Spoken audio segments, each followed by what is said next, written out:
My father, Lucas Morland, never once managed to remember that my mother hated coriander. All his life, he put it in her meals. A tiny, bright green, persistent insult. And all her life, my mother, Elaine, spent her energy finding excuses for him. He was tired. He was distracted. He had so much on his mind. She would simply pick out the offending herb, leaf by tiny leaf, before she began to eat. That small, daily ritual, performed in silence, was the truest summary of their 35 years together. Until the day his moonlight, the woman who, unlike my mother, genuinely loved the sharp, soap-like taste of coriander, made her return.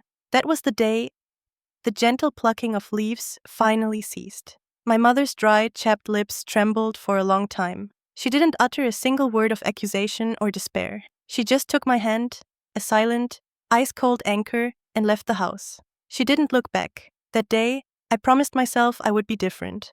I swore an oath in the cold echo of their abandoned kitchen. I would never entrust my life, my heart, to a man who had not thoroughly cleansed his soul of past secrets. So, I chose. I chose with the meticulous, deliberate care of an accountant balancing a delicate ledger. I chose Matthew Chase, Matt. He was perfect, predictable, safe, an investment with zero risk.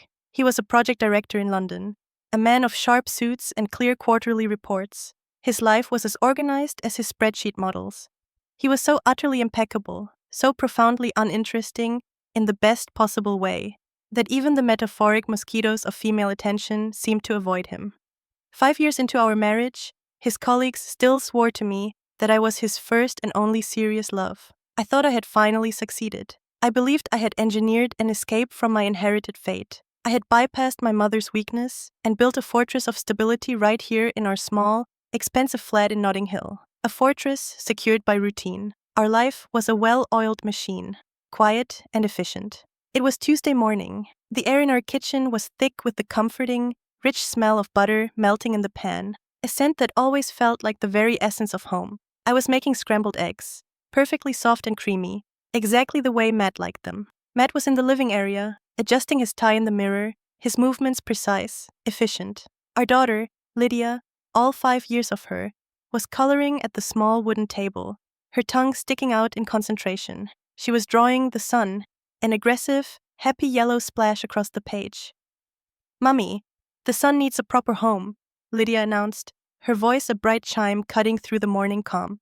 "It does, my darling," I replied, carefully plating the eggs. "And our flat is the sun's home today, isn't it?"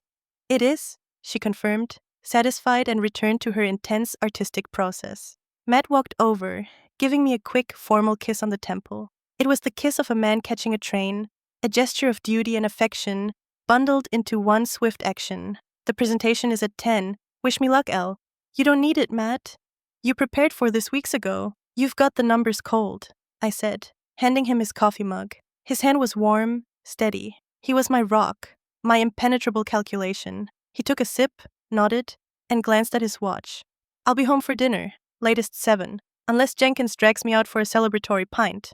"Don't let him," I said, a slight, involuntary tension entering my voice. I didn't like Jenkins. I didn't like any variable that wasn't fixed. "No promises," Matt smiled, the kind of easy, polite smile that never quite reached his eyes. He picked up his briefcase, neat and black, and left. The lock clicked shut, sharp and definitive. The air immediately seemed to grow thinner, quieter. The perfection of the routine was restored. This was the piece I had designed. The perfect Tuesday continued. I dropped Lydia off at her school in Kensington, the sun finally emerging from behind the London clouds. I took the tube to work, a small cog in the immense machine of the city. I was Eleanor Vance, accountant, wife, mother. I was safe. I was secure. My destiny was under control. The disruption came, not in the morning's quiet perfection, but in the chaotic, loud fluorescence of the annual company gala on Friday night. It was an event I usually endured rather than enjoyed, a necessary social chore.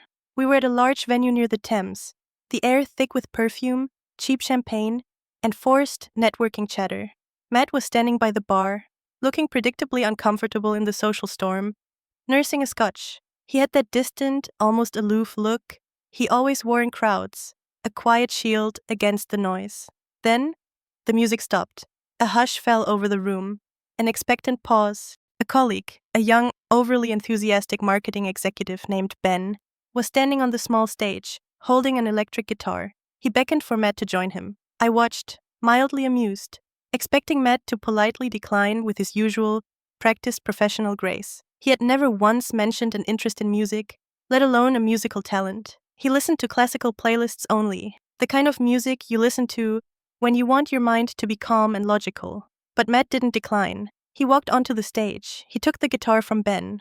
The moment his fingers wrapped around the neck, something shifted in the atmosphere. It was a subtle, almost imperceptible change, but to me, it felt like the entire gravity of the room had suddenly focused on him. He adjusted the strap over his suit, his face suddenly taut with a concentration I had never seen before. He looked alive. Then he started to play. It wasn't a gentle acoustic melody. It was a hard, driving riff of rock and roll, raw and slightly frantic, full of a passionate, almost violent energy that roared through the speakers. His fingers moved with a furious, muscle memory speed across the fretboard. The sound was loud, defiant, utterly foreign to the man I thought I knew. The crowd erupted, cheering and moving to the unexpected beat. Matt's usual aloof mask was shattered, replaced by an expression of pure, unadulterated release. He closed his eyes, his head tilted back, lost in the noise and the rhythm. He looked like a stranger to me, a passionate, reckless stranger. 7 years. 7 years we had been together, 5 of them married, and I had never known this man played the guitar. This wasn't a hidden hobby. This was a buried self, a secret room in the fortress he had built around himself, a room I didn't even know existed. A tremor of unease, cold and sharp, ran through me. It wasn't about the music. It was about the lie of omission. What else had he omitted? I pulled out my phone, my hands strangely numb, and filmed the last 30 seconds of the performance. I recorded the sight of my controlled, impeccable husband, momentarily transformed into a wild-eyed musician, surrounded by flashing lights. It was a mechanical action, a desperate need to capture the anomaly, to make it real and understandable. I then posted the short clip to the joint social media account we used to document our perfect life, a visual footnote to an evening that had cracked the foundation of my meticulously designed reality. Matt finished the song with a final crashing chord. The crowd roared. He handed the guitar back, that familiar polite smile immediately returning, the wildness instantly receding back into the shadows. He looked back at me, a brief, questioning glance, and I smiled back, forcing the perfection. He had no idea the fragile world I had built had just tilted on its axis. We left soon after, his hand warm in mine, the ghost of the rebellious music still vibrating in the cold night air. The next morning, I woke up early, the memory of the music feeling like a dream. Matt was already up, making tea. The picture of the responsible, safe husband. He was back to his routine, the disruption neatly filed away. I checked my phone. My inbox was saturated, not with comments on the video itself, but with the same photo, reposted and commented upon hundreds of times. A single, distinct image. A girl. She was wearing an immaculate white dress, stark against the dark stage. Her hair, black and straight, cascaded freely, full of untamed life. She was strapped with a neon pink electric guitar. Her style was fiercely, undeniably rock. The absolute contrast of the pure dress and the aggressive instrument gave her an almost magnetic, untouchable aura. A single comment, placed just below the photo, was the one that stopped my breath.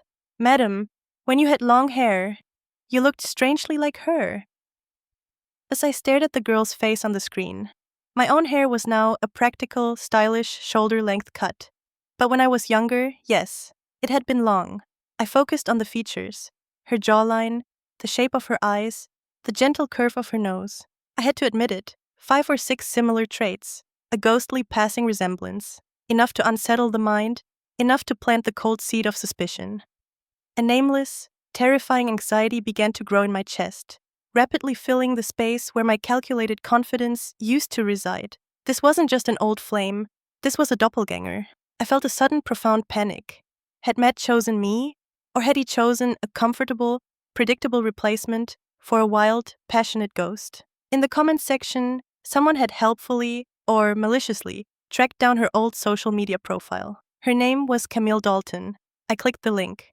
The account had been inactive for years, It contained only 2 short videos. The first was from a rock competition. In the corner of the frame, a younger, much softer-looking Matt stood on the stage. And Camille, they played together, their movements synchronized not just musically, but emotionally. They looked at each other in quick, burning glances, faces split with genuine, reckless joy. Even through the screen, I could feel the soft, intoxicating alchemy between them, a perfect, self-contained world where nothing else mattered. My hands clenched the phone so tightly my knuckles were white. The life I had built felt suddenly flimsy, constructed over a gaping, hidden chasm. I swiped to the second video. It wasn't of Camille's face. The camera was pointed down towards the window of a moving bus. A slender, pale hand was drawing a perfect heart on the fogged glass. Inside, she had written their initials, M and Soy C. The caption simply read, "Going to see the one I love." And then, linked just beneath the video, a faded, digitally scanned news clipping. A bus accident. In the comments, messages of shock and profound grief saturated the feed. Everyone was mourning the bright, passionate couple who would never get to marry. The tragedy was raw and immediate, even years later. It was in that moment that I finally understood the terrifying, impossible truth. Camille Dalton had died in that bus crash.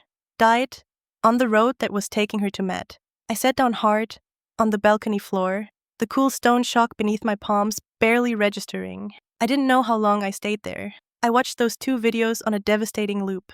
With every viewing, the invisible ivy of doubt and fear tightened, another painful knot around my heart. I was not the original. I was the understudy. The safe harbor after the storm. The carefully chosen antidote to an incurable wound. The thought was colder, sharper, than any betrayal of the flesh. It was a betrayal of the soul. Dusk fell, turning the sky over London a deep, mournful indigo. Matt returned home. He found me sitting on the floor, phone still clutched in my hand. He jumped slightly, startled by my presence in the fading light. "Elle, the floor's cold. Get up." He spoke with his usual, practical concern. The safe husband, the safe voice. I looked at him, my lips moving, but no sound came out. What could I ask? Did you marry me because I looked like a ghost? Did you choose me because I was the safer version of the woman you truly loved? He placed his bag down in the gloom, and the small, ordinary sound felt like a monumental event. Matt stood over me, his silhouette dark against the window light. His concern felt genuine, but also distant, professional, like a crisis manager surveying a minor inconvenience. I had been sitting in the twilight for perhaps 2 hours, but to him, it was just the moment he walked through the door. I finally managed to speak, my voice dry and cracked, unfamiliar even to my own ears. "Who is Camille?" The single name hung in the air, heavy and solid, shattering the glass of the mundane evening. Matt froze. His posture, usually so straight, seemed to slump slightly. He didn't ask how I knew. He didn't even pretend. The question itself was the truth. He took a slow, deliberate breath, the sound rasping in the sudden silence. "That is ancient history, Elle. It has nothing to do with us." "Nothing to do with us?" I echoed. The word nothing sharp and dangerous. "You play a song I never knew you knew, on a guitar I never knew you owned, and within 12 hours I'm staring at a photo of your dead girlfriend, a girl who looks like me, whose music you're still playing, and you tell me it has nothing to do with us?" I stood up, pushing off the cold floor, the sudden physical effort dizzying. I walked towards the coffee table, picked up my phone, and thrust the screen, still displaying Camille's profile, right in front of his face. The aggressive yellow of Lydia's discarded sun drawing lay innocently beside the device. "Look at her, Matt. Look at the eyes. Look at the hair. Look at the life. I need to know, Matt. When you first saw me, really saw me, what did you see? A new beginning? Or a second chance?" Matt turned away, walking to the edge of the room. He ran a hand through his hair, a rare, uncharacteristic gesture of distress. "This is unfair, Eleanor. I love you. We have a life. We have Lydia." "Lydia," I whispered, the name a plea. "Lydia is 5. If we are built on a lie, even a lie of omission, what are we teaching her? My parents taught me how to breathe around a wound. I won't teach my daughter that." He finally turned back to face me, his face etched with genuine pain, but also with a weary defensiveness. Camille was an intense period. We were young, reckless. We were everything I am not allowed to be now. When she died, it was a cataclysm. I buried it. I chose stability. I chose you because you were the opposite of chaos.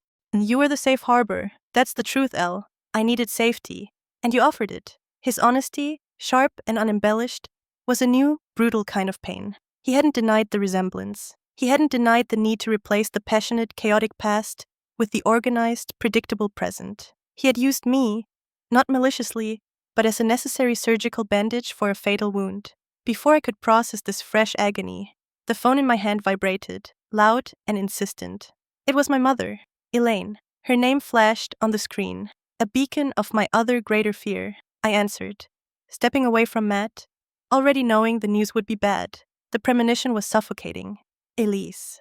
My mother's voice was a frail, distant tremor, as if she were calling from a bottomless well. She rarely called this late. Je veux divorcer. I laughed, a short, sharp, incredulous sound. It was nervous, almost hysterical. Maman, please. Not another one of your squabbles. You and Papa have been threatening to divorce every 5 years since I was 10. You're fine. He's just forgotten the coriander again, hasn't he? A terrifying silence followed, deeper and more desolate than the twilight. Then, my mother spoke again, her voice low, drained of all life. It was a statement, not a confession, a verdict. Il m'a trompé, avec ta tante. The words, spoken in the quiet, familiar French of my childhood, landed with the force of an actual explosion. He cheated on me, with your aunt. My hand convulsed. The coffee mug I had absent-mindedly picked up earlier, the one Matt always used, slipped from my grasp. It hit the polished wooden floor of the living room with a brittle, echoing crash. The sound was disproportionately loud, a punctuation mark on the end of a life. The coffee, cold and black, spread rapidly across the floorboards, reflecting the strip lighting above like a dark, glistening wound. Everything stopped. The sudden laughter from the flat across the street, the distant rumble of a London bus, the humming of the refrigerator. Everything was absorbed by the sound of that single, shattered mug.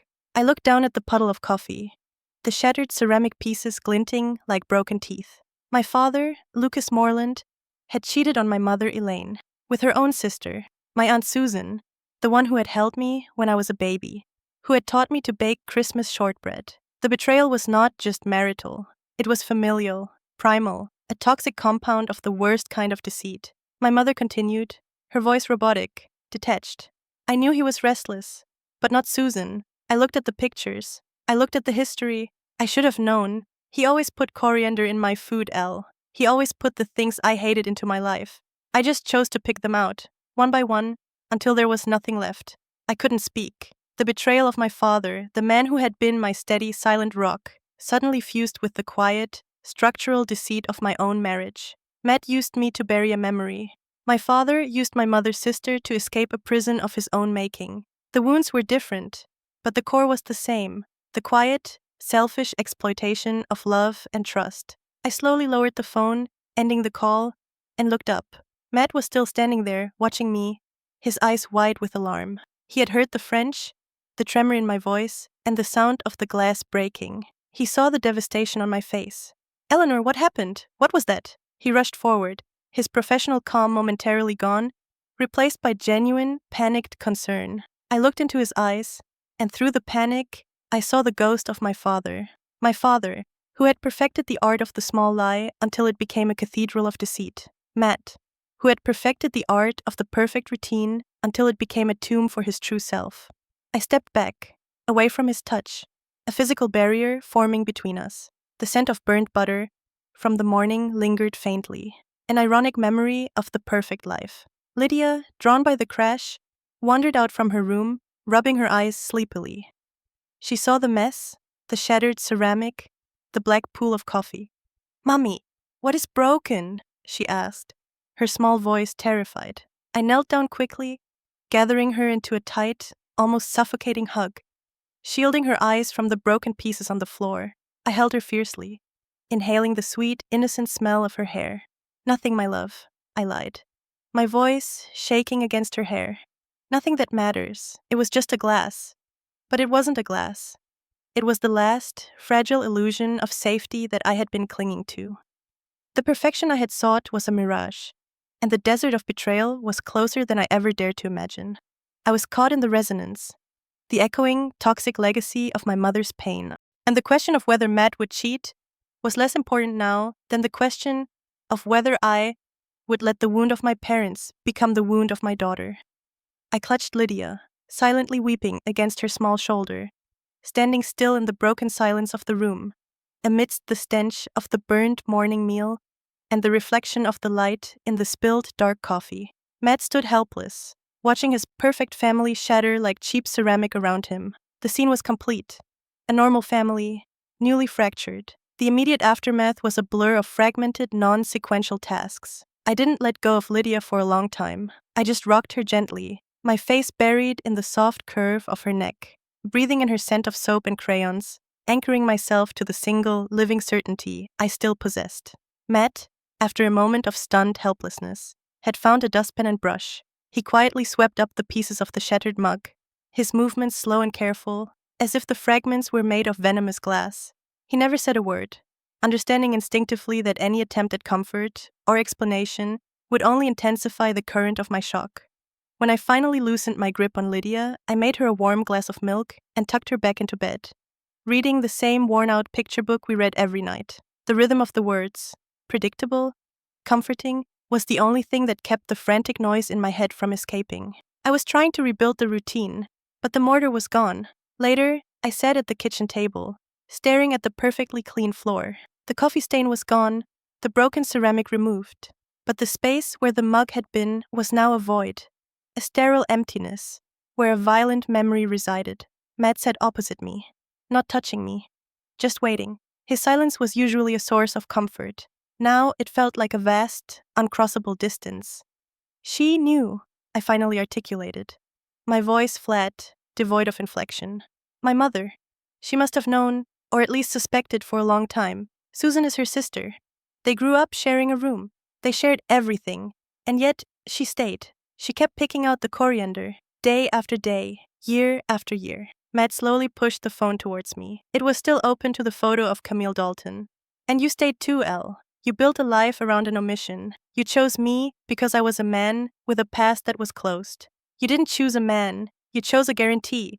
And when you saw the slightest crack, the smallest sign of a passion I buried, you started looking for the wreckage. His words, brutal but honest, cut through my self-pity. He was right. My father's betrayal was a thunderclap. But Matt's omission was a slow, seismic shift that proved my entire philosophy of love was flawed. I had thought I could control destiny by choosing safety. But safety was an illusion, easily dissolved by a forgotten electric guitar riff and a dead girl's photo. The pain of my parents' divorce was fusing with the pain of my own realization. I had been living a calculated lie as much as Matt had. The following week was a study in profound psychological numbness. I continued to be Eleanor Vance, the successful London accountant, but I felt like an astronaut cut free from her tether, floating in a cold, silent void. I drove up to Leeds to see my mother. Our childhood home, a detached Victorian house near Roundhay Park, had become a mausoleum of failure. Every piece of furniture, every framed family photo, now turned face down on the mantelpiece, was a silent testament to a life built on quicksand. My mother, Elaine, was a shadow of herself. She moved slowly, carefully, as if the air itself was fragile and might shatter. She spoke only in hushed tones, often staring out the window at the familiar park where my father and I used to feed the ducks. "I keep seeing her," my mother confessed one afternoon, her voice barely audible. "Susan, I keep seeing her face in the reflection of the glass. And I realize, I never saw her. I never saw him. I never saw the truth of my life until it was too late." We sat in the dusty living room, two generations of women bound by the same destructive force, the inheritance of silence. My mother's silence, which allowed her husband's deceit to fester. My own silence, which allowed me to marry a man I didn't truly know, based only on the assumption of his safety. The betrayal was not the core poison, the silence that enabled it was. It was during that visit that the true transmission began. My mother's fear, raw and contagious, entered my bloodstream. "He said he loved me," my mother whispered, clutching the thin fabric of her cardigan. "He said he did. But if he loved me, how could he look me in the eye every morning? How could he do that, Eleanor?" Her question wasn't aimed at my father. It was aimed at the universe. at the unbearable moral ambiguity of human beings. And I realized I was asking the exact same question about Matt. If he loved me, how could he hide the most intense relationship of his life? I returned to London physically intact, but psychologically fractured. The cracks that began with Camille Dalton and my father's affair were now spreading throughout my own marriage. I began to descend into the same toxic behavior my mother had exhibited for decades. Matt, under immense pressure at work, began staying late at the office, sometimes not coming home until after 9. Before, I would have accepted his explanation, a large, complex bid for a new project in Manchester. Now, I saw only deception. My mother's wound was controlling me. I became a silent, meticulous detective. I would check his jacket pockets immediately when he hung it up, not knowing what I was looking for.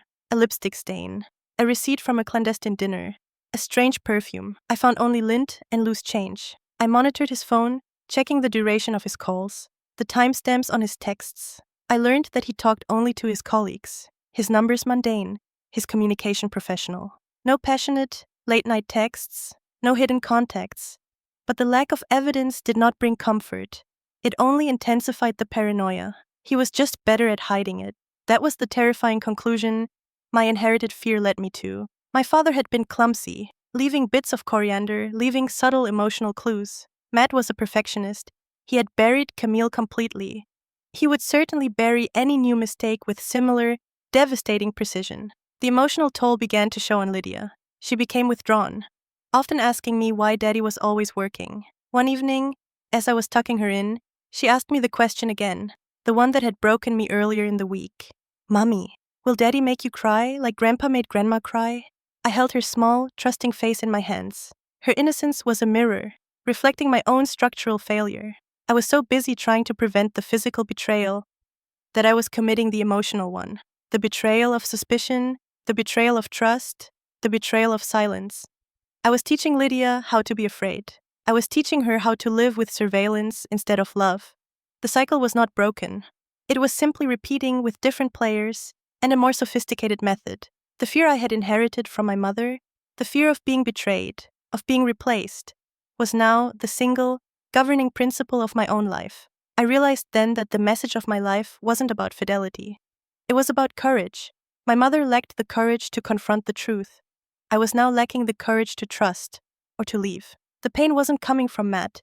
It was coming from the toxic, unhealed legacy of my own family. That night, I went downstairs. Matt was asleep on the sofa, a technical report resting on his chest, a clear sign of exhaustion, not infidelity. I stood over him, looking at his calm, tired face. His lips were slightly parted. He looked entirely vulnerable, entirely human. I should have seen him as my safe husband, the man who provided stability.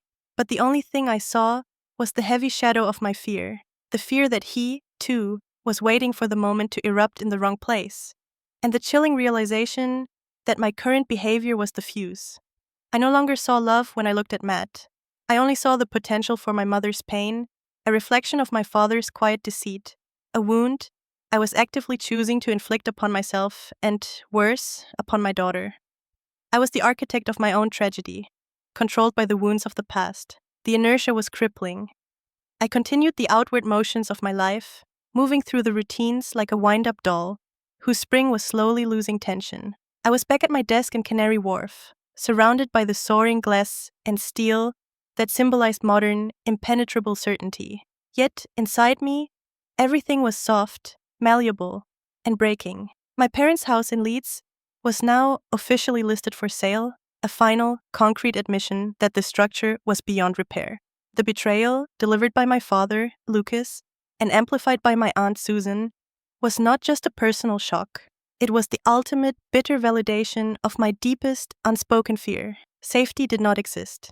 Control was a lie. The knowledge about Camille Dalton, Matt's dead girlfriend, had ceased to be a simple piece of historical information. It was now a lens through which I viewed every single moment of my life with him. The realization that I was, perhaps, a deliberate, quieter echo of his passionate, lost love festered. I found myself obsessively looking through my own old photos, the ones where my hair was long and black, and I was searching for the ghost of Camille, seeking the exact point where my identity dissolved into hers. It was an act of masochistic validation. I needed to prove I was the substitute, because the alternative, that the man I chose could bury a passion that intense and still be emotionally present, was equally terrifying. My mother, Elaine, fell quickly into a deep, silent depression. She began refusing to leave her room in the temporary flat I had found for her. Her voice on the phone was barely a breath. She was trapped in the wreckage of her marriage, suffocated by the years she had spent picking out the coriander and pretending not to notice the toxic residue. She was not angry at my father anymore. She was consumed by the shame of her own complicity, the shame of the silent decades. That shame, I recognized, was the true inheritance I was struggling against. I went through the motions of work, my mind detached.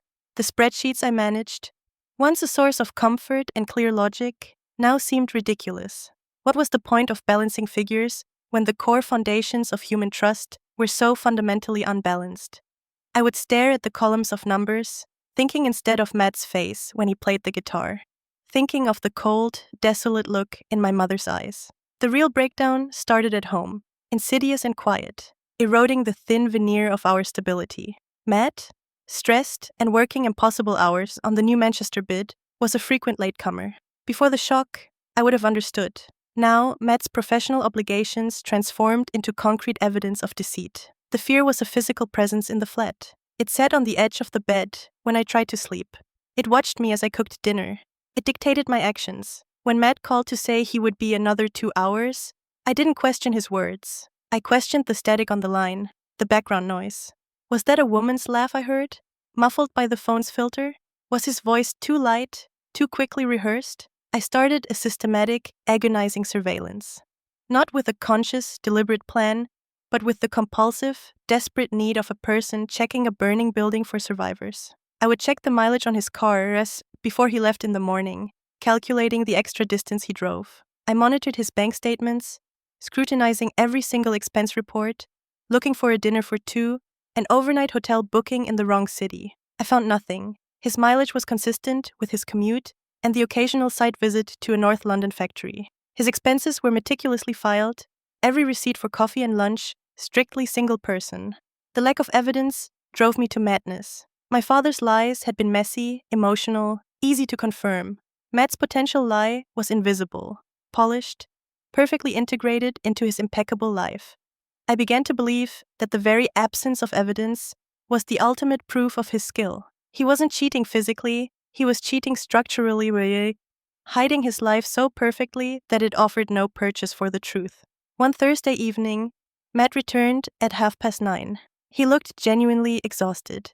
His shirt collar slightly crumpled, his tie loosened. He collapsed onto the sofa, dropping his briefcase on the floor. I stood in the doorway, holding a bowl of cold, untouched shepherd's pie. "I'm sorry, Elle. Jenkins is a nightmare. I swear, I feel like I'm sleeping under my desk," he sighed, running a weary hand over his eyes. I didn't move. I looked at his shoes, noticing a small smear of red clay or earth near the heel. "Where were you?" I asked, my voice dangerously calm. Matt didn't sense the trap. He was too tired. The site visit for the Manchester team. We were reviewing the structural reports on the foundation. It was a hell of a mess. "But you were just at the site in Manchester last week," I said, stepping closer. "And that site is industrial tarmac. This is clay, Matt. Red earth. This looks like a garden center or a park." His eyes snapped open. He looked down at his shoe, then back up at me. His expression was a mixture of surprise and profound sadness. He wasn't guilty of anything he had hidden yet, but he was guilty of being watched. "I took a detour, Elle," he admitted quietly. "I stopped by Richmond Park on the way home. I needed 20 minutes of silence before I faced this. I walked across the grass. That's all. I needed to breathe." I felt a surge of triumph, immediately followed by self-disgust. I had cornered him over a patch of dirt, over his desperate need for clean air. But the triumph was fleeting. The incident didn't prove betrayal. It proved my obsession. It proved that my mother's fear had taken full control of my rationale, and I was recreating the cold, silent war that had destroyed my parents' marriage, not through infidelity, but through hypervigilance and suspicion. I put the cold dinner bowl down on the counter. The weight of my actions, the destructive inheritance I was perpetuating, pressed down on me. I was losing myself in the mirror of my mother's past, transforming into the very thing I had sworn to avoid. a woman defined by her fear of her husband. Lydia became the unwilling casualty of this invisible battle. She was spending more time alone, playing quietly in her room. One afternoon, while I was sitting next to her, watching her draw, she pulled out a crumpled photo from her art supplies. It was a faded picture of my mother and father, taken years ago, before the silence had set in. They were standing on the lawn in Leeds, smiling, Lucas's arm wrapped firmly around Elaine's shoulder. Lydia held the photo up, her brow furrowed. Why did Grandpa make Grandma cry? She repeated her earlier, devastating question. Does love always make people sad? I looked at the picture. I saw the superficial happiness, the carefully constructed facade. And then I looked at my daughter, her small face mirroring my own anxiety. Her question was a powerful accusation, an indictment of my entire generation. Does love always make people sad? She wasn't just observing my parents, she was observing me, watching me live out the script of fear. The question hit me like a physical blow, a sudden brutal clarity that cut through the fog of my suspicion. It was the moment the toxic inheritance fully revealed itself. My father's betrayal was his sin. My mother's wound was hers. But allowing that wound to be transmitted to Lydia, that was my unforgivable sin. The cycle was not a fate, it was a choice. I was choosing to repeat the pattern by choosing paranoia over truth and suspicion over trust. I realized I didn't need to find evidence of Matt's infidelity to break the cycle. I needed to find the courage to stop looking. I needed to confront the legacy of silence, not the man in front of me. I had to choose. Either remain a prisoner of my mother's past, or become the architect of my daughter's future. Lydia's small voice, "Does love always make people sad?" became the haunting soundtrack to my days. It echoed in the silent corners of our London flat, in the sterile noise of the tube, and in the quiet hum of my office. I was forced to look past Matt's potential deceit and squarely at my own destructive role. I wasn't fighting Matt, I was fighting the ghost of my father, and in doing so, I was becoming the echo of my mother. I recalled countless childhood memories that now clicked into place with horrifying clarity. The way my mother would always insist on doing all the laundry, checking my father's shirts with a keen, furtive glance before tossing them into the machine. The way she would meticulously budget every family trip, not out of financial necessity, but as a silent accounting of his time and movement. She had taught me the architecture of suspicion, piece by agonizing piece, not through lectures, but through her own weary, enduring actions. She had believed that if she could control the variables, the house, the children, the finances, the routine, she could control the man. She taught me to equate control with love. The most insidious lesson was the concept of endurance. My mother believed that surviving a marriage, regardless of the emotional price, was a form of victory. She had endured the coriander, endured the whispers, endured the distant look in my father's eyes. Her survival strategy was silence and slow consumption of poison. And now, I was consuming the same poison, the daily dose of suspicion and self-surveillance. I was enduring Matt's late nights, enduring the thought of Camille, enduring the possibility that my perfect life was a beautiful, calculated mistake. The realization struck me with the force of a confession. My entire relationship with Matt was a sophisticated reaction to my parents' failure. It was therapy, not partnership. I wasn't seeing Matt. I was seeing a blank slate on which I could project my desire for certainty. And now that blank slate had spoken, with the roar of an electric guitar, I panicked and started destroying the canvas. I needed to see my mother again, not for comfort, but for confrontation. A confrontation that only the two of us, women of two generations, could understand. I drove back to Leeds, the city of my childhood, the city of my family's slow emotional collapse. I found her sitting alone in the tiny, temporary garden of her rental flat, a place stripped of the 35 years of history that defined her. We sat together by the river Aire, the water moving sluggishly beneath the cloudy Yorkshire sky. The air was cool and damp. Between us, a deep, weary silence stretched. It was a silence different from the one at home. This one was not accusatory, but reflective, shared. Finally, she broke the quiet, her voice raw with years of unsaid pain. I always thought I was strong, Elle. Staying was the hardest thing I'd ever done. Being the perfect wife, the perfect mother, the perfect hostess, I thought that was how you win. You didn't win, Maman, I said softly, the truth harsh in the damp air. You just survived. And the price of your survival was my fear. She looked away, her eyes glistening. She didn't deny it. She just nodded. A slight, infinitesimal movement of her head. Then, she spoke the line that had become her desolate mantra, the sentence that articulated the inherited trauma. On ne guérit jamais de la trahison, on apprend juste à respirer avec. You never heal from betrayal, you just learn to breathe with it. The statement, delivered in the quiet, absolute finality of the French language, struck me profoundly. It defined her life, a lifetime spent laboring to breathe, with the bitter taste of betrayal constantly in her lungs. She had accepted the poison.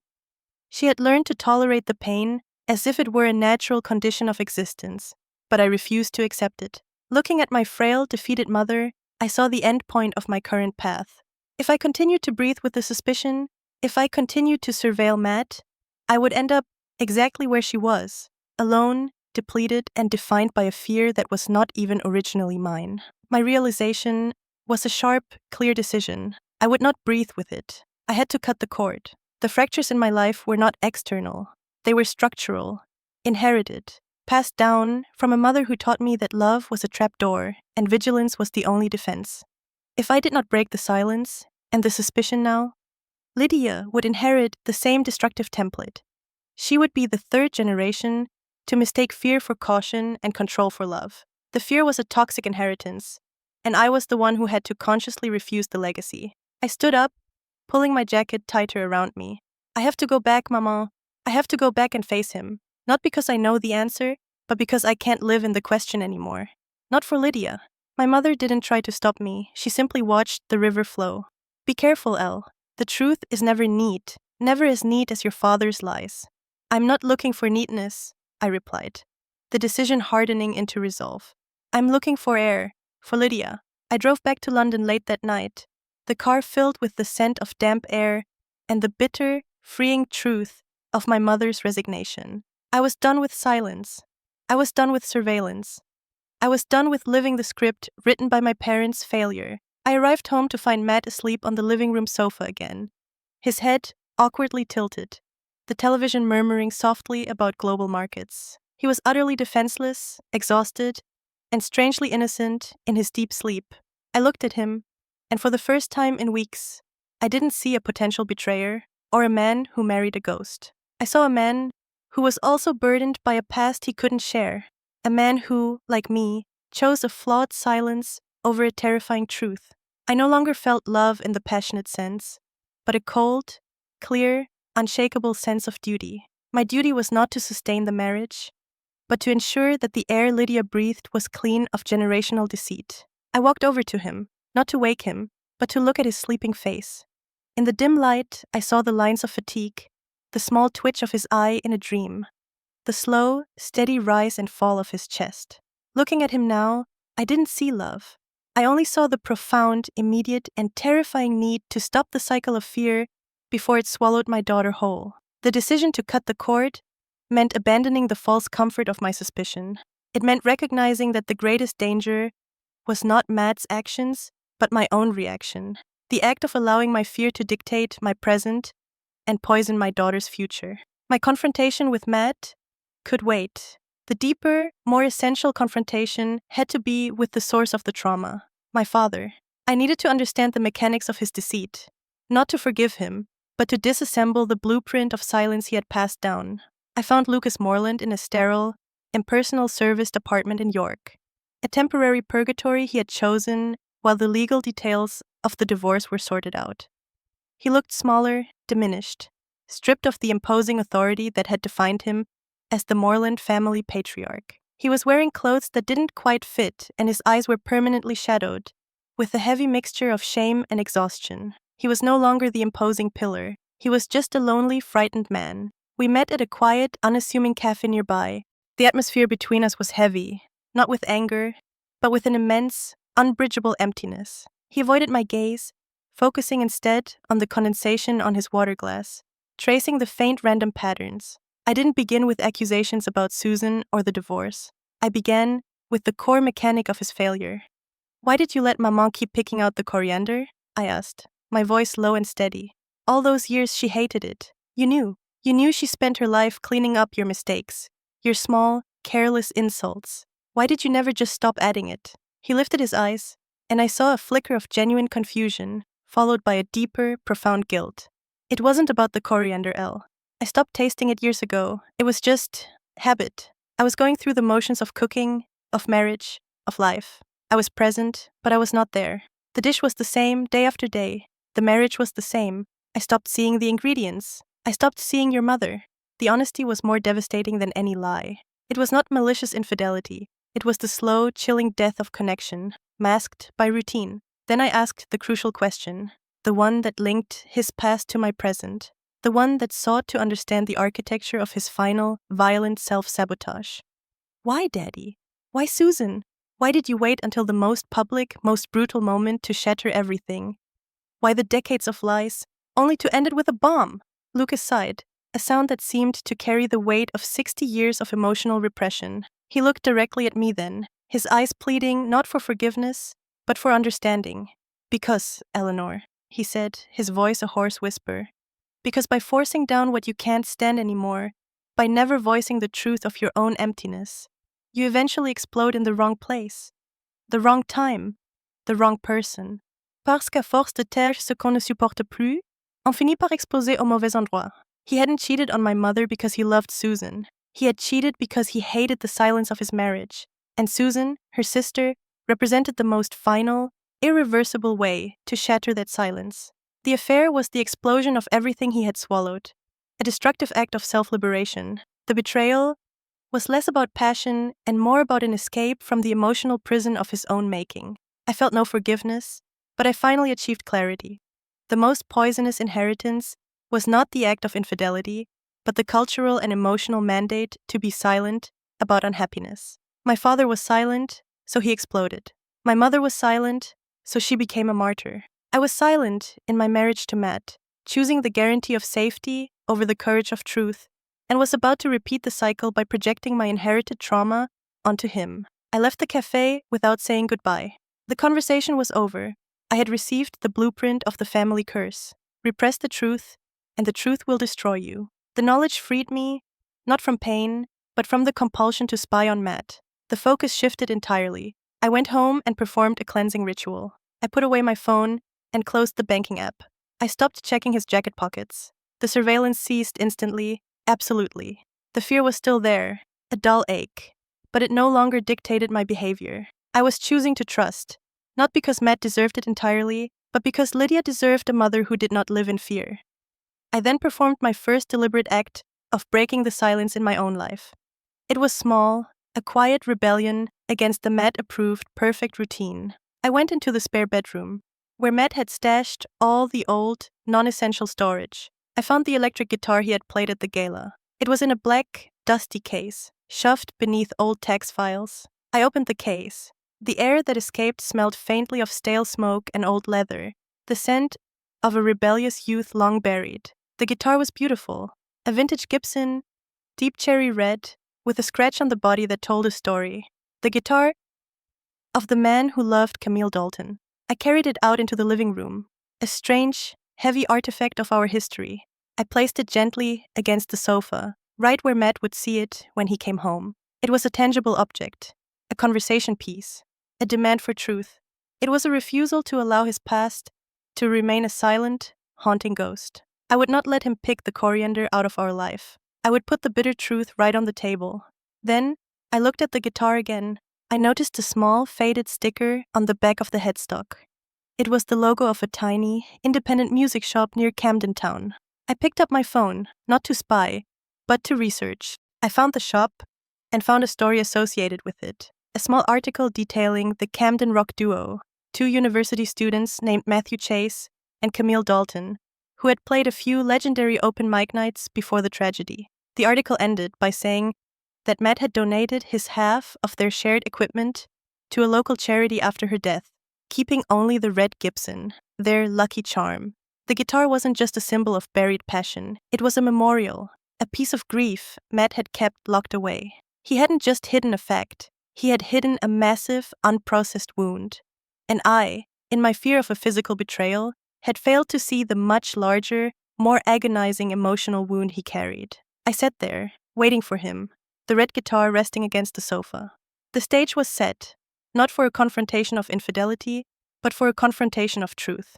The red Gibson guitar sat against the white sofa, an undeniable physical presence in our carefully curated, emotionally sterile living room. It was more than an object. It was a silent, insistent request for the truth. I spent the afternoon avoiding it, cleaning the apartment with a frantic, pointless energy, arranging Lydia's toys with brutal precision. The cleaning was a distraction, an attempt to restore the external order that had been shattered internally. Yet my mind kept returning to Camille Dalton, not with jealousy, but with a strange, profound pity. She was the other victim of Matt's silence. He hadn't just hidden a relationship. He had embalmed a part of himself, a wild, vibrant self that died on the road with her. And he had asked me, the quieter, safer woman, to stand proxy for that lost life. I sat down at the kitchen table, pulled out a fresh notepad, and began to write. Not a journal entry, but a letter to Camille. It was an act of emotional exorcism, a necessary step to decouple my identity from hers. Dear Camille, I am Eleanor Vance, the woman Matt chose to live his safe life with. I found your picture, and I found your music. I found the truth of the man I married in your absence. For weeks, I hated you, not because you were beautiful or passionate, but because you were the reason I was chosen. I was terrified that I was just the less chaotic version of you, the one Matt could finally settle down with, the one who wouldn't die. But now, I realize we are both ghosts in this marriage. You are the ghost of his past, the shadow of passion that he cannot let go of. And I am the ghost of his future, the shadow of safety that he cannot fully embrace. He used me as the living armor against the pain of losing you.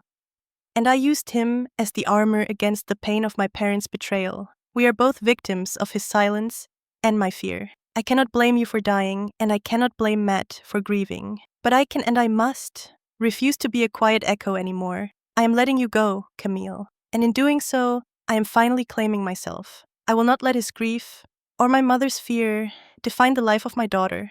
I folded the letter neatly and placed it in an envelope, never intending to send it. It was a formal termination of my emotional contract with her memory. The sun was setting, casting long, bruised shadows across the living room. The red guitar glowed in the fading light. The air was charged with anticipation, a profound quiet before the storm of truth. Matt finally came home just after 8. His day had been another grinding cycle of stress and spreadsheets. He walked through the door, dropped his briefcase with a heavy thud, and stopped dead. He saw the guitar. His fatigue vanished instantly, replaced by a sudden, protective tension. His eyes, usually guarded and polite, widened with profound alarm. It wasn't the surprise of finding an unexpected object. It was the shock of seeing a deeply buried secret exposed and waiting. He looked from the guitar to me, standing by the kitchen counter. I didn't move. I didn't speak. I simply let the silence demand the truth. Eleanor, he started, his voice a strained whisper. Where did you find that? I thought it was packed away. It was, I replied, my voice calm, steady, and utterly drained of emotion. Under the text files, the very definition of a buried secret, just like Camille. He walked slowly towards the guitar, running his hand over the polished wood, the gesture one of longing and regret. It's been over a decade, Elle. Why now? Because Lydia asked me if you would make me cry, like Grandpa made Grandma cry, I stated simply, the directness cutting through the layers of their combined historical baggage. And because I just drove up to York to see my father, and I finally understood why people explode in the wrong place. And I realized that the silence in our marriage is the fuse, Matt. Not the passion, not the betrayal, but the silence. I walked towards him, stopping just out of arm's reach. I held up the envelope containing the unsent letter to Camille. We don't have to talk about Camille, or about my father, or even about betrayal right now, I continued. My gaze locked on his. We have to talk about us, about how we built our life on the things we were both running from. You ran from pain and chaos by choosing me. I ran from fear and lies by choosing you. We didn't choose love, we chose the exit route. Matt looked utterly defeated. He didn't try to lie, didn't try to defend the guitar or the past. He simply looked at the wreckage of our foundation, exposed by the simple placement of a musical instrument. I love you, Elle. I do, he finally said, the words quiet and raw. But I know I haven't been fair. I buried that part of me. I thought if I hid the past, it wouldn't hurt the future. I was wrong. You were wrong. Because the things we bury don't die, Matt, I countered. They become ghosts that haunt the next generation. I don't want my daughter to grow up in the lie. Not like me. I placed the envelope on the sofa next to the guitar. I need you to tell me the absolute, unvarnished truth about us. Not to break up, not to forgive, but to prevent the cycle from repeating. To stop the inheritance of silence. We can either start over, based on what is real, messy, and hard, or we stop now before we teach Lydia how to breathe with the poison. Matt closed his eyes, his shoulders slumping. He was trapped between the past and the present, between the ghost and the woman. The evening had ended not with a resolution, but with an ultimatum. Truth or termination. He opened his eyes and looked at me, a profound, agonizing realization dawning in his face.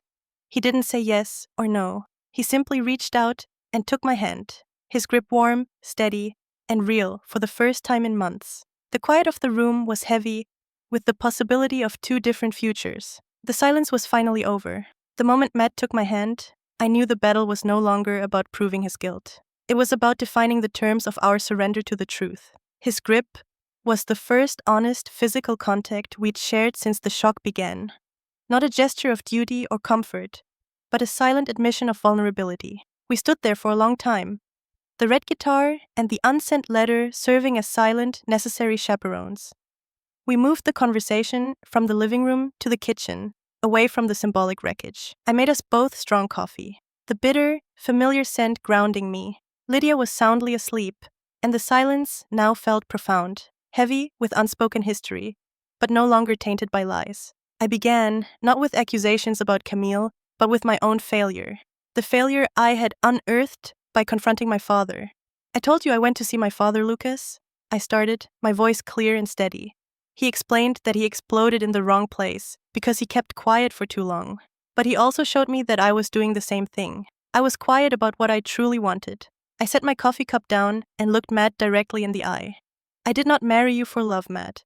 Not in the way you married Camille. I married you for safety. I married you because you were the opposite of my father. You were stable, predictable, and devoid of visible passion. You were my antidote to chaos. The words hung between us, shocking in their brutal clarity. Matt flinched, not from anger, but from the raw impact of my confession. I used you, I continued, the guilt finally washing over me, cleansing the bitterness of weeks of suspicion. I used your grief and your quiet nature to build a fortress against my own inherited fear. I looked at your impeccable life and thought, this man has cleared his ledger. He will not fail me like my father did. I didn't see you, the man who played that aggressive, beautiful rock music. I only saw the guarantee. I confessed the full extent of my paranoia. The mileage checks, the bank statement surveillance, the suspicion over the spot of clay on his shoe. I revealed how Lydia's question had been the final paralyzing blow, the moment I realized I was actively spreading my mother's disease of fear to the next generation. Matt listened, his head bowed, his silence heavy with understanding. When I finished, the air felt lighter, emptied of the toxic pressure of unspoken truths. You're right, Elle, he finally said, his voice husky. You were right about the safety. I needed it too. After Camille, after the accident, the intensity, the noise, the sheer life of our relationship felt like a weapon. I couldn't stand to feel that exposed again. I thought, if I chose the most organized, calm life possible, your life, I could never lose control again. I saw your structure, your careful choices, and I desperately needed it to become my own. He stood up, walking to the window, staring out at the reflection of the city lights. I should have told you about her. I should have told you everything. But every time I looked at you, I saw what I should be, a stable man, a family man, and telling you about Camille felt like tearing a hole in that perfect image. I never stopped loving the idea of her, not in a romantic way, but as a representation of the man I was before the pain. You weren't a replacement, Elle. You were the sanctuary. His confession, that I was his sanctuary, his place of retreat from the world, was a painful validation of my self-diagnosis. I hadn't been chosen for who I was, but for what I represented. Protection. The conversation deepened, Matt finally speaking about Camille, not as a secret, but as a loss. He described her energy, her recklessness, the way she made him feel utterly alive. He described the crushing guilt after the crash, the way he had sold his instruments, and buried his music, choosing to live a life that was half dead to punish himself for surviving. The guitar at the gala was a mistake, he admitted, turning back to me. A moment of profound exhaustion and selfishness. Jenkins stared at me, and for 1 minute, I didn't see the crowd, or the office, or you. I saw Camille. I saw the 20-year-old me, and I took the chance to feel alive again without thinking about the cost. The cost was the stability we built, I said, nodding slowly. The stability we built on silence. We cannot rebuild this marriage on the idea of safety. Safety is a lie. We have to build it on reality. I presented him with the decision, the same one I had formulated on the drive back from my mother's despair. It was the hardest truth I had ever demanded. We have 2 choices now, Matt, and both of them are terrifying. We either walk away now, accepting that our foundations were flawed, so that we can both heal separately and honestly, guaranteeing that Lydia grows up with 2 truthful, if separated, parents. I paused, letting the weight of the possibility of separation settle over him. Or, I continued, my voice steadying, imbued with a cold resolve. We stay. But if we stay, it is not for Lydia, or for the flat, or for the routine. We stay only if we agree to tear down the fortress of safety completely. We start building again, on the foundation of the messy, ugly, unvarnished truth of who we both are. The man who plays the guitar, and the woman who is terrified of being left. And you must never, ever choose silence again. Matt walked towards me, his face a mask of exhausted contemplation. He didn't rush. He processed the ultimatum like a complex project report, weighing the costs and benefits of honesty versus escape. The tension was suffocating. I waited, holding my breath, ready for either outcome. I was finally free of my fear, ready to accept the true outcome, whatever it might be. Matt stood before me. The silence between us stretched tight and thin, a final curtain waiting to fall. The ultimatum was clear: embrace the terrifying mess of truth, or dissolve the marriage. The weight of the decision transformed him. He was no longer the impeccable project director, no longer the safe husband. He was just a man facing the consequence of his own emotional cowardice. He reached out, but instead of taking my hand, he gently touched the smooth, cool wood of the kitchen table, the surface that had witnessed our years of comfortable silence and the subsequent brutal confession. I choose to stay, Elle, he said, his voice firm, resolute. I choose to stay and build the house again. But I need you to understand that this isn't about just surviving the marriage. It's about learning to live without the armor, for both of us. He paused, looking down at his hands, then back at me. You told me you were running from your parents' failure. I was running from the sheer, catastrophic success of my first love. Camille and I were perfect, chaotic, and loud. When she died, I felt that if I ever felt anything that intense again, I would be destroyed. You were my antidote, yes, but I realize now that the antidote was slowly killing both of us. It was a life lived in emotional quarantine. He pushed the red guitar case towards me. I kept this because it was the only piece of that life that wasn't destroyed. I kept it as a physical reminder of the life I was supposed to live. The one where I was the passionate musician, not the spreadsheet executive. I kept it to keep me honest about the gap between who I am and who I became. But you buried it, I pointed out gently. You buried the passion, and you buried the grief. And when you did that, you buried me too. Because how can I truly be loved when the man I married is only half alive? The silence ends now, Matt declared, taking my hand across the table, his grip steady. And I promise you, Eleanor, I will never choose the silence over the truth again, even if the truth is ugly, or messy, or risks everything. The agreement was made, not with the soaring, hopeful rhetoric of a new romance, but with the cold, clear-eyed contract of 2 survivors determined to stop a generational curse. We were not in love again. We were in an intense, frightening partnership dedicated to the truth. Our first task, the dismantling of the old foundations, began immediately. The next morning, I called my mother, Elaine, in Leeds. I told her Matt and I were not divorcing, but that we were starting over, based on a difficult, absolute truth. He told you about the girl? My mother asked, her voice cautious. He told me everything, Maman, I confirmed. And I told him everything about my fear. We're not healing the betrayal, Maman. We're healing the silence. And I need you to start doing the same. I don't know how to do that, Elise, she admitted, her voice trembling. I don't know how to live without the endurance Then learn to live without the control, I insisted gently. Stop picking out the coriander, Maman.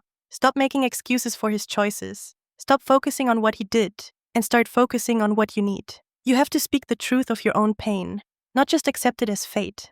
The conversation was a turning point, a final necessary separation. I was severing the toxic cord of endurance that had defined my mother's life and threatened to define mine. At home, Matt and I began the excruciating process of learning to talk. It started awkwardly, clinically. Instead of letting silence settle after a late night, I would ask not, "Where were you?" but, "What was the hardest part of your day, and did you want to share it?" He, in turn, began asking me about my spreadsheets, not out of professional interest, but to understand my inner structure. One Saturday, a week into our new truth, I walked into the living room and found Matt sitting on the sofa, holding the red Gibson. He hadn't plugged it in, he was just holding it, running his hand over the neck.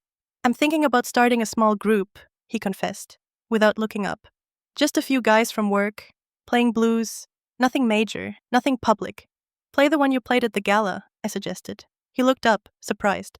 "It's called Broken Foundation. I wrote it after Camille died." "Then play it," I insisted. "Play the song that started this mess. Don't hide it. Don't bury it. Play it here. Play it for me." He hesitated for a moment, then plugged the guitar into a small, dusty amplifier he had secretly stored in the back of the closet. The sound, when it finally erupted, was raw, loud, and full of pain, the true sound of the man I had married. Lydia, drawn by the music, wandered in, her eyes wide with curious wonder. Matt played, his expression a mixture of profound sorrow and intense focus. The song was a devastating expression of loss, but also an honest acknowledgement of his emotional repression. When he finished, the final crashing chord echoed, and the silence that followed was clean, real, and resonant. Lydia walked over to him, not scared, but intrigued. "Daddy, that was loud! Why were you so sad in that song?" Matt looked at his daughter. The truth laid bare. "I was sad because I lost a friend, sweetie, and I was sad because I didn't tell your mommy about her for a long time. I was quiet when I should have been honest." Lydia accepted the explanation with the simple, devastating logic of a child. "But you're not quiet now, that's good, Daddy." The moment was our true beginning. The cycle of silence was finally, definitively broken, not by escaping the past, but by embracing the honesty of the pain. The future was still uncertain, the path ahead still terrifyingly messy, but it was built on a foundation that was finally, genuinely real. We were no longer Eleanor and Matt, the perfect, safe couple. We were two complex, flawed people, learning to love each other without the armor, committed to a future defined by courage, not fear. The sound of the electric guitar, raw and mournful, faded into the silence, leaving behind an aftertaste of honest pain. The room no longer felt like a carefully maintained fortress. It felt like a battlefield, where peace had finally been declared. Matt packed the guitar away, but this time, he placed the case not in the dark recesses of the closet, but propped casually in the corner of his home office, visible, acknowledged, a permanent fixture of his true self. Our life did not miraculously transform into a cinematic romance. Instead, it became a difficult, deliberate process of deconstruction and painstaking rebuilding. The habit of silence, the reflex of withholding, was a deep groove worn into the fabric of our relationship, and it took immense, conscious effort to reroot. We had to learn to share the messy truths that challenged the perfect narrative. I learned to tell Matt when a client meeting had gone wrong, not editing my frustration into a neat, palatable summary. Matt learned to tell me when the weight of his work felt unbearable, not retreating into a detached professionalism, but admitting his vulnerability. The most challenging truth was Camille. I asked Matt to take me to Richmond Park, the spot where he had driven after work to find silence, the place where he had picked up the red clay on his shoes. We walked the winding paths in the cool, late autumn air. He finally told me the full story of the bus accident, the last text he'd received from her, the agonizing phone call he'd made to the hospital, the way he had sold the rest of his band equipment the day after the funeral, determined to excise the very source of his capacity for joy. As we walked, Matt stopped by an old oak tree, its leaves a fiery splash of color against the gray sky. "I used to come here and look at the city," he confessed. I needed to see the world still moving, to confirm that my life hadn't stopped when hers did. I used to stare at the lights, wishing for the kind of quiet, functional life that wouldn't have a catastrophic center. I was wishing for you, Eleanor, before I even knew your name. And I, for the first time, did not feel the cold sting of being the second choice. Instead, I felt a strange, detached empathy. I realized that my obsession with Matt's capacity for betrayal had blinded me to his capacity for trauma. His silence was not a sign of deceit, but a symptom of a profound, unprocessed wound. I understand that now, I whispered, placing a hand on his arm. I was so busy protecting myself from becoming my mother that I failed to see you were protecting yourself from becoming a memory. The inheritance of silence was finally broken, not by escaping pain, but by making it shared, communal, and loud. We stopped breathing with the poison and started breathing through the wound, together. The final symbolic act came months later. The sale of my parents' home in Leeds was finalized. My mother, Elaine, having started therapy and finally finding a voice to articulate her decades of swallowed pain, was settling into a smaller flat, independent and self-sufficient for the first time in her adult life. She was learning to live without the control, without the need to find coriander in every dish. I drove up to Leeds one last time to collect the final remnants of my childhood. Among the boxes, I found an old, faded scrapbook, my mother's. Inside, preserved with brittle care, were newspaper clippings, not of the bus crash, but of my father's early forgotten achievements. A young Lucas Moreland winning a university debate championship, a grainy photo of him accepting an award for a local charity drive. My mother had carefully and silently preserved the man she married, even after the man she loved had betrayed her. Her life had been an act of preservation, of him, and of the narrative of her own endurance. I closed the scrapbook, the realization clear. My mother's love was real, but it had been trapped, immobilized by her fear of speaking her own truth.